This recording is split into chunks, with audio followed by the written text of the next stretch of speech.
气象的消息来关心的是，风台环苏果甲德泽草是接线形成。气象署预计这两粒风台入来台湾，这几率是无啥悬。也若拜四暗到拜六是上晚近台湾的，到时阵全台湾是会落大水雨，甚至是雷公雨，所以请民众要加注意啊。另外呢，这雨是会对拜五落到后礼拜三。目前在西北太平洋上面有3个热带系统，一个是在昨天早上8点刚形成台风的第7号台风范斯高。那么在昨天晚上8点的时候，菲律宾吕宋岛西北侧近海也形成今年第8号台风竹节草。那么至于在今天早上8点的时候，关岛西方附近的近海也形成一个热带性低气压。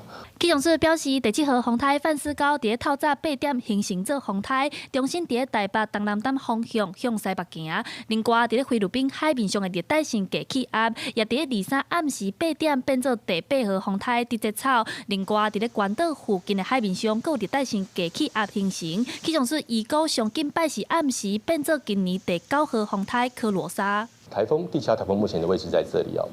那它未来持续向西的方向移动，预估在25号早上8点的时候会来到台湾的东北侧这个地方的近海。另外在竹节草台风的部分的话，它是逐渐向东北的方向移动，预估它也可能在25号通过吕宋岛北边的陆地或近海的时候，持续向东北移动的过程，强度也会持续的减弱。受到两粒风台挂规环流影响，北部、东南部的这方面雨水会较高。对拜四暗时开始到礼拜，台湾拢会下大雨和强阵雨。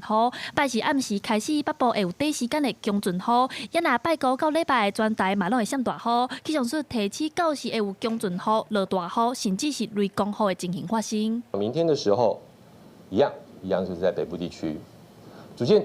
当台风有可能变成热带性低气压以后，往南调的时候，带比较偏西风、西南风，我们中部地区的降雨也要开始注意，南部地区要稍微注意一下。气象署表示，范斯高、竹节草两粒风台未入来台湾，所以发布海上警报的几率无悬。不过，若是要去琉球和菲律宾的民众，得要注意啊！记者陈亚轩、谢桂玲台北报道。